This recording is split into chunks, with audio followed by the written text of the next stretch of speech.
Jalur yang sudah sempat ada di era pemerintahan Hindia Belanda akhirnya secara resmi mulai beroperasi kembali pada Maret 2023 lalu dan menjadi transportasi perkeretaapian di wilayah Pulau Sulawesi.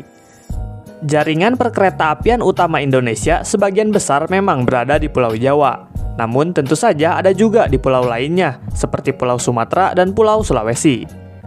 Jaringan perkeretaapian di Pulau Sulawesi sebenarnya sudah direncanakan sejak masa pemerintahan Hindia Belanda di Indonesia, tepatnya pada tahun 1915.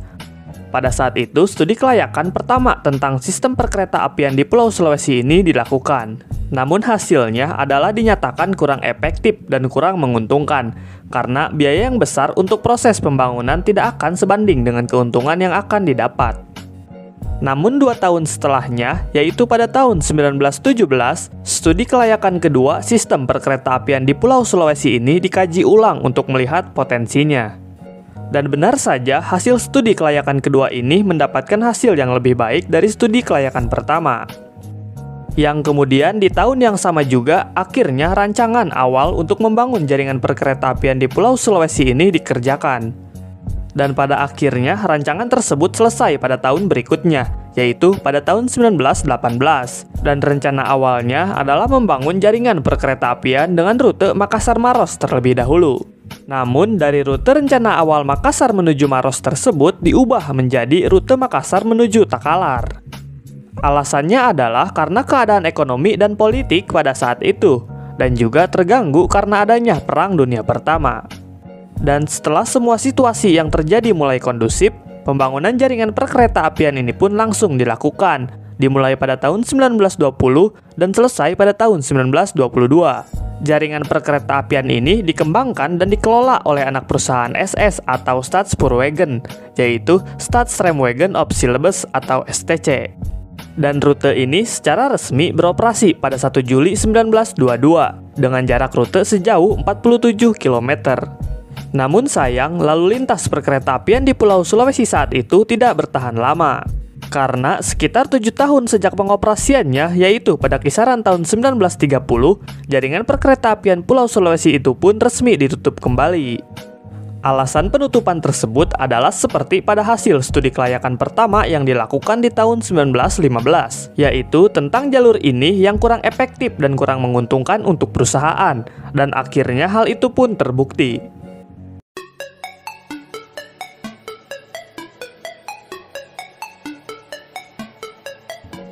Kemudian, setelah kemerdekaan Republik Indonesia dan mulai masuk pada dekade tahun 2000-an, kembali muncul wacana untuk membangun dan mengembangkan ulang jalur kereta api di Pulau Sulawesi ini. Yang pada akhirnya wacana pembangunan dan pengembangan ulang jalur kereta ini dimasukkan ke dalam Rencana Induk Perkeretaapian Nasional tahun 2011 hingga 2030, yaitu oleh Kementerian Perhubungan Direktorat Jenderal Perkeretaapian Indonesia. Direktorat Jenderal Perkeretaapian Indonesia pun memasukkan jalur kereta api Trans Sulawesi ini adalah sebagai salah satu infrastruktur prioritas dan juga program strategis nasional. Dan ya, pada akhirnya peletakan batu pertama pembangunan jaringan perkeretaapian di Pulau Sulawesi ini pun dilaksanakan.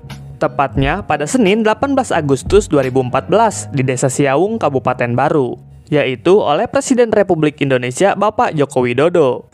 Dan jalur yang dibangun tersebut merupakan tahap awal dari keseluruhan jaringan perkeretaapian Trans Sulawesi yang ditargetkan mencapai 2000 km.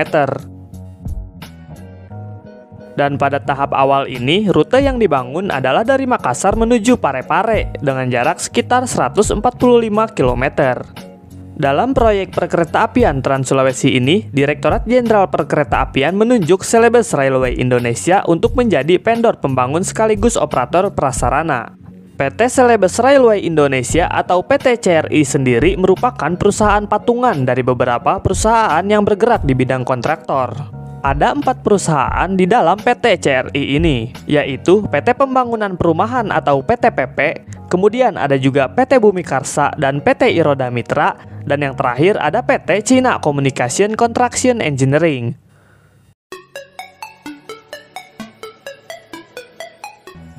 Pembiayaan pada proyek perkeretaapian Trans Sulawesi ini menggunakan skema KPBU atau pembiayaan kerjasama pemerintah dengan badan usaha.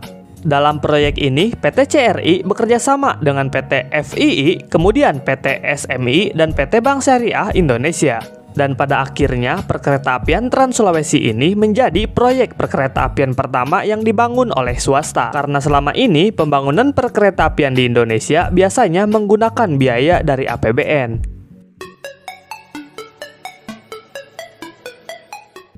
Perbedaan yang jelas terlihat memang terletak pada rel kereta yang digunakan di Pulau Sulawesi dan Pulau Jawa. Pada Pulau Sulawesi, jenis rel yang digunakan adalah jenis R60 dengan lebar jalur 1435 mm atau lebar standar internasional rel kereta api. Jenis rel ini memiliki berat 60 kg per meter, dengan berat gandar maksimal yang bisa diterima biasanya hingga 25 ton. Dan jalur ini dapat dilalui oleh kereta api dengan kecepatan maksimal hingga 160 km per jam. Sedangkan di Pulau Jawa, jenis rel yang digunakan adalah jenis R54 dengan lebar jalurnya menggunakan ukuran sempit atau narrow gauge, yaitu 1067 mm. Jenis rel ini memiliki berat 54 kg per meternya dan mampu menahan beban gandar maksimal hingga 18 ton. Sementara pada tipe R60, kereta dapat melaju dengan kecepatan maksimal 160 km per jam, sedangkan pada tipe R54 hanya dapat dilalui oleh kereta dengan kecepatan maksimal 120 km per jam. Walaupun Trans Sulawesi ini ada turut serta dari swasta karena menggunakan skema KPBU, namun Kementerian Perhubungan Direktorat Jenderal Perkeretaapian Indonesia tetap menunjuk PT KAI atau PT Kereta Api Indonesia untuk menjadi operator sarana perkeretaapian Trans Sulawesi ini. Karena hingga saat ini hanya PT KAI lah yang menjadi operator perkeretaapian satu-satunya di Indonesia. Dan PT KAI membentuk kemitraan bersama PT Sulawesi Selatan Citra Indonesia dengan nama Konsorsium Kereta Api Sulawesi Selatan. Dan PT KAI juga menyiapkan sumber daya manusia untuk pengoperasian kereta Trans Sulawesi ini, seperti masinis, customer service on train, dan juga teknisi kereta api. Kereta yang digunakan di lintas Trans Sulawesi ini merupakan kereta yang dipesan oleh PT KAI kepada PT Inka. Kereta yang dipesan merupakan jenis kereta rel diesel elektrik atau KRDE. Dan untuk sistem penggerak dan sistem lainnya tidak beda jauh dengan KRDE-KRDE yang ada di Indonesia lainnya. Hanya saja untuk KRDE yang digunakan di Trans Sulawesi ini menggunakan bugi untuk ukuran rel standar. Dan mungkin saja ke depannya, jika jalur ini banyak peminat dan semua tahap pembangunan sudah selesai, mungkin bisa menggunakan kereta yang ditarik oleh lokomotif. Sekian dulu video saya kali ini. Jika dirasa ada kesalahan informasi atau teman-teman ingin menambahkan, silahkan tulis di kolom komentar. Mari kita berdiskusi dan jangan lupa subscribe.